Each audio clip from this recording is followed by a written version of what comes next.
Hello and welcome to Offstage. My name is Shamanabia, and in this episode, we will be talking to Linda Sikhakhane, who's a saxophone player and a South African jazz artist.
Hi. My name is Linda Sikhakhane.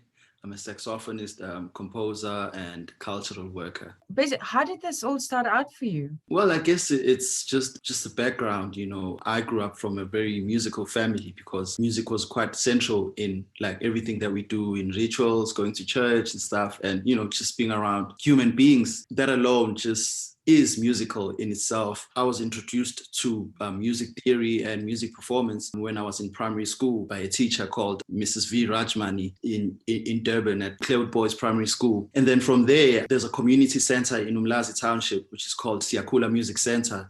Which was started by the late Dr. Brian Tusi. I was part of that school, for so many years, and that's when I got exposed to jazz, and that's when I started playing saxophone, under the tutelage of Dr. Brian Tusi and Mr. Kulegani Pengu. Obviously, like you just mentioned, this is something that you've wanted to do since you can remember. But what Yeah. is your very first memory of music? I don't think it will be easy to recall, but I guess it's just a feeling, because one grew up around a lot of music. Since I come from KZN, which is so strong in heritage, like music is quite central in everything that we do. Wow, I've never had to answer that question, but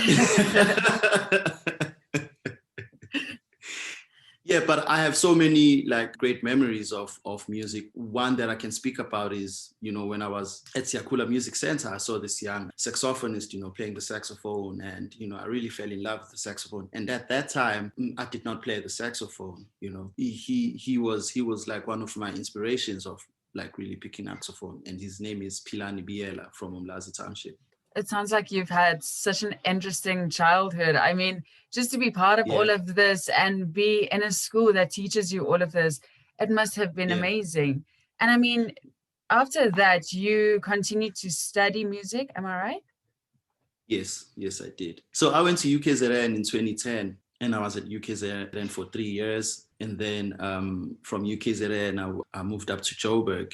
I was in Joburg for, I think, for like 5 years or something.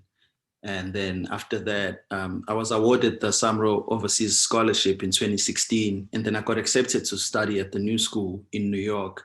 So I went to New York in 2017, and I was in New York for 2 years. So I just came back last year in November. That must be so amazing. So that I saw that you released an album this year and Yes, you mentioned that it was live in New York. So what was it like yes. studying there and meeting new people and jazz cats? No, it was so special, just the frequency in New York is so high, and there's so much music, and the industry is so organized as well. There's so many clubs, so many venues, so many, it's like an important place to network and to also tap into a space which has so much history. So it was so special for me to be there and meeting new cats, and just with the same energy. It was quite interesting. So obviously coming from South Africa and now you're overseas, what do you think is one of the most enriching things that you taught the people overseas about your upbringing and what you've learned so far in South Africa? I guess it was quite fascinating for them, because I come from the continent, and I believe that, I mean, everything comes from the continent. So for them, it was just so special to see a person that hasn't been removed from a particular culture, or it was just a way of reconnecting with family, and family that has so many stories to tell. And also thinking about just the histories of jazz between South Africa and America, where America was once a home for our exiles, back in the 60s, 70s. And this time around, it was so special because if you look at it, it's like we are following on the path of our masters that were there before, and they've been doing the work, and they've created these bridges for us. It's like when you get to New York, it's easy to get a family because Brahim Masigela was there some years ago, and people can actually resonate with the person that comes from South Africa, knowing their histories, and so it was just, I guess it was an open dialogue, because the dialogue has been open for so many years, and it was so great for me to tap into that dialogue as well.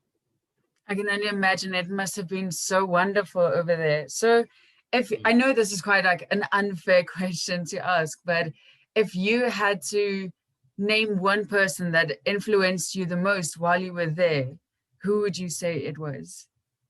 Mr. Billy Harper.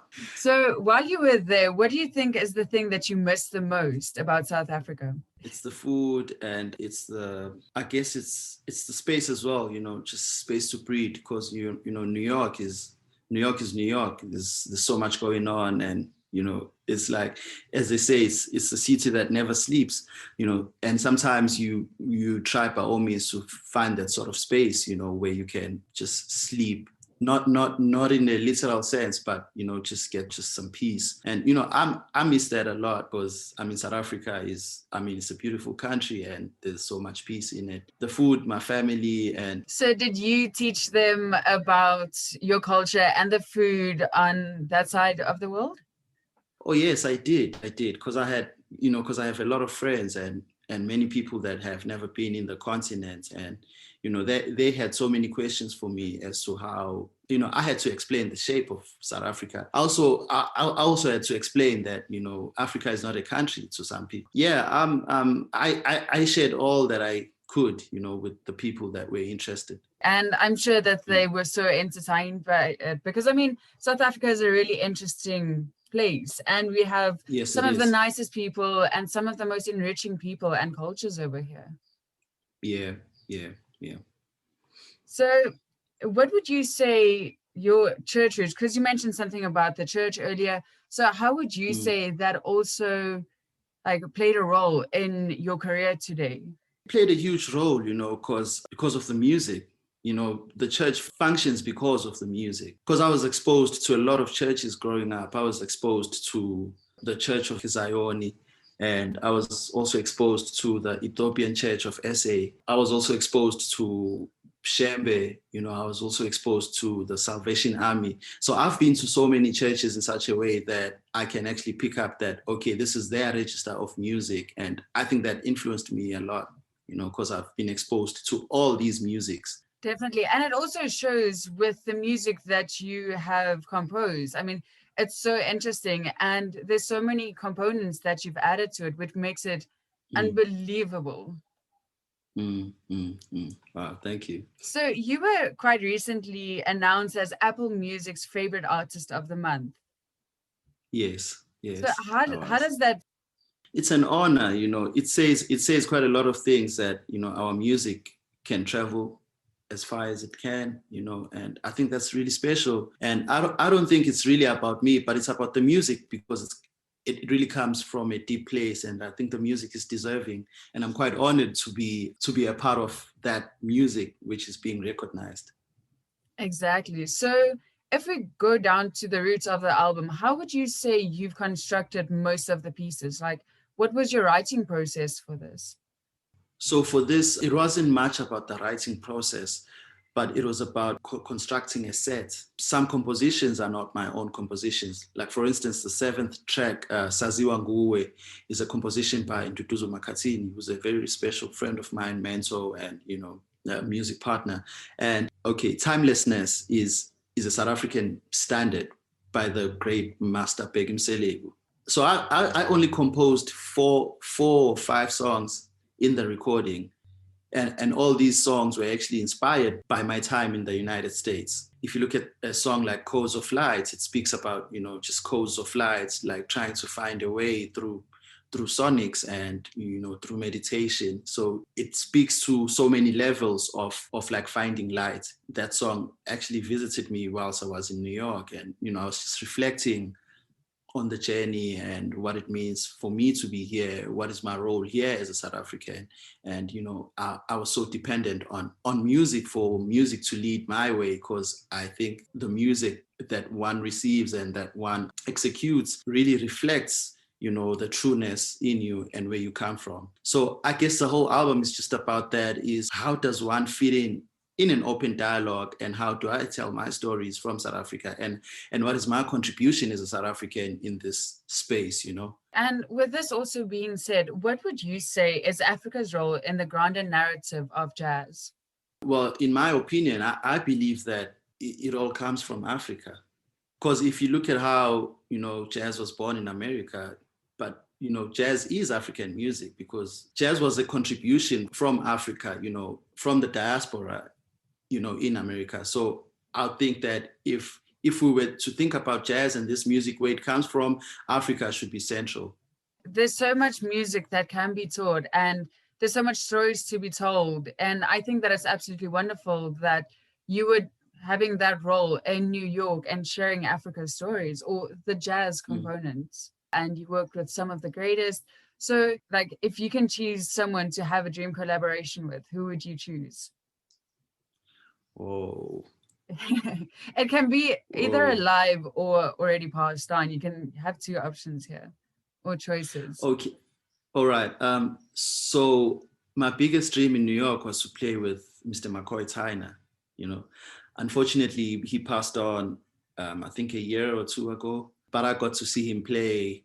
And I think it was one of his last gigs in New York at the Blue Note Jazz Club. And that was so special.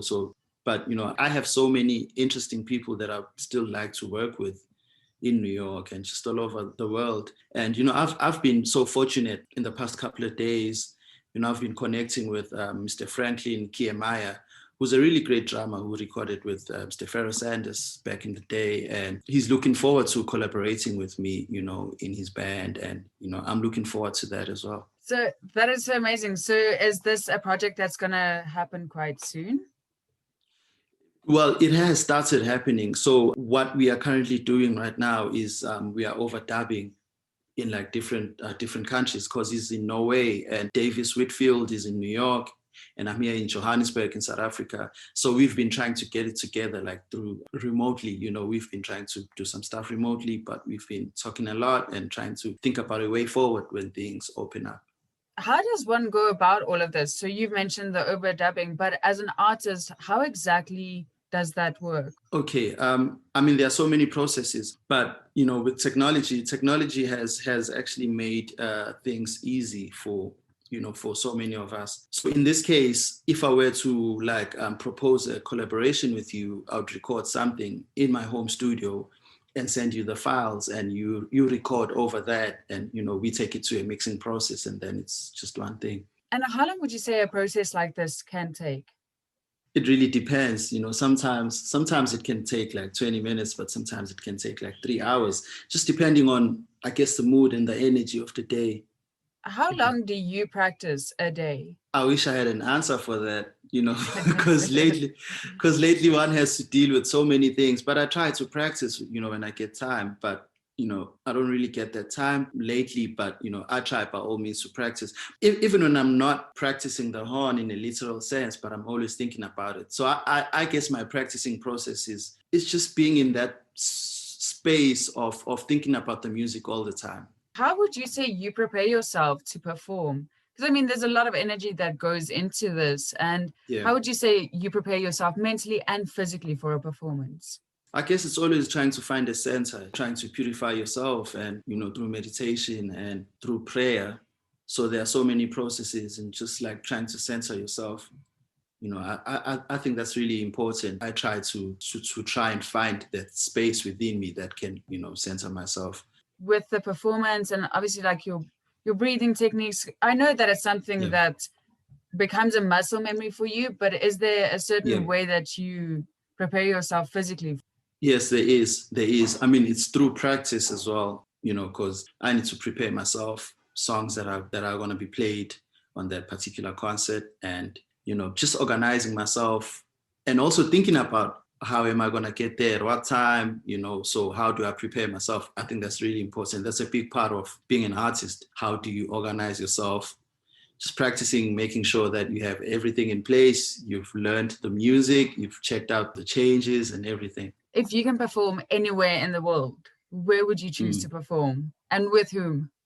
My friends are the people that I usually play with, so you can check that out on my socials. But I'd like to perform in Japan, I think, pretty soon. I just love how Japanese appreciate jazz, and so I'd like to perform in Japan. That is so interesting. I don't know if this makes me sound illiterate, but I did not know that they prefer to listen to jazz music.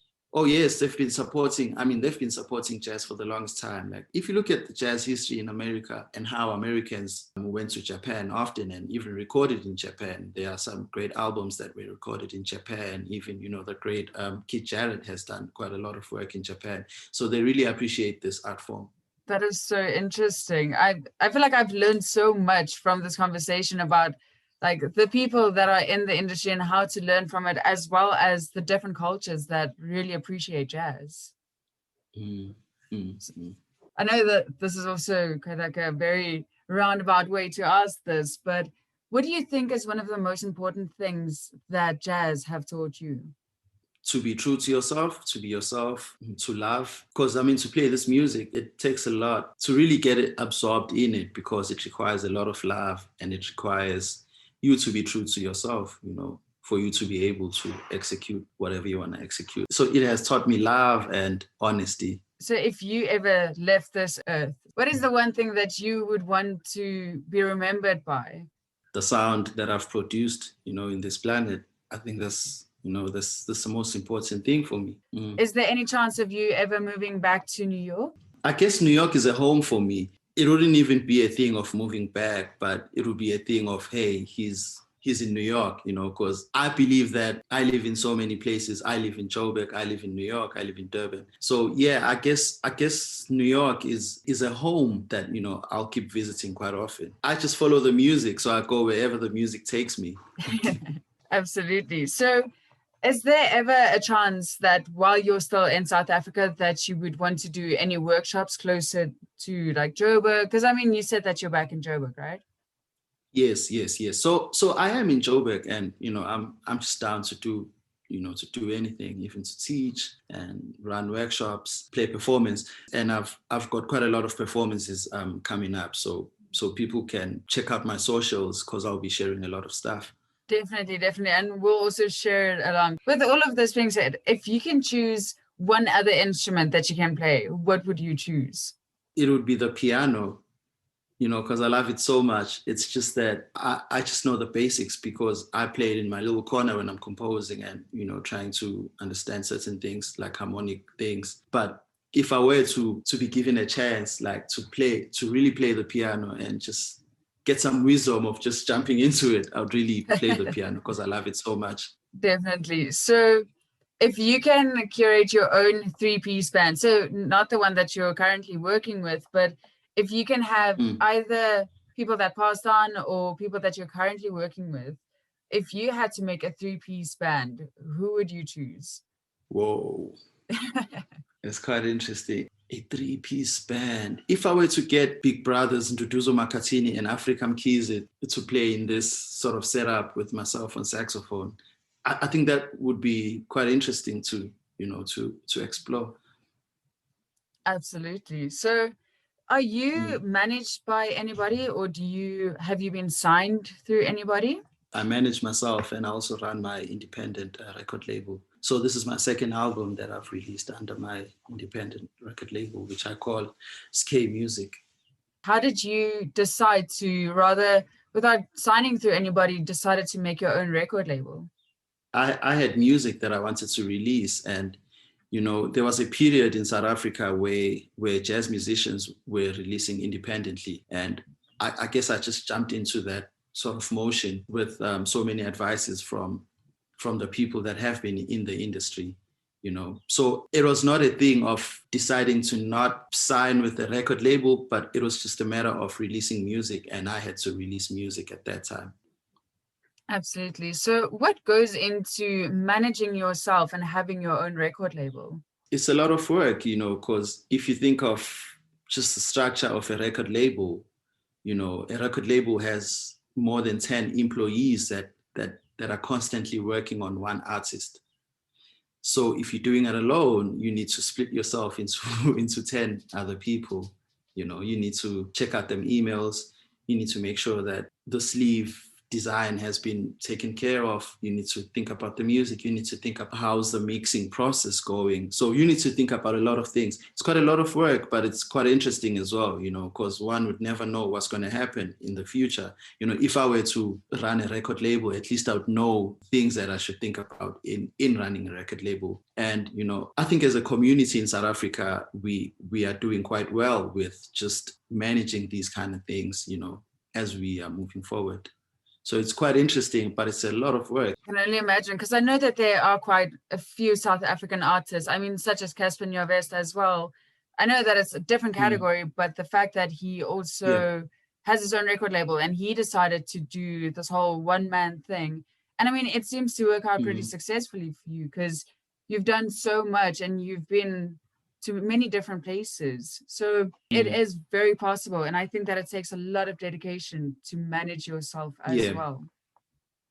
Yeah, no, it does. And it also helps to really respect the journey, because the process is not as easy. You need to start from somewhere and keep building. So it's quite interesting, it also builds like a strong sense of patience in you in just looking at how the journey unfolds. Exactly. And it also teaches you to be patient with everything that's happening around you, because at that point it might not feel like it's working out, but it's a process to get there.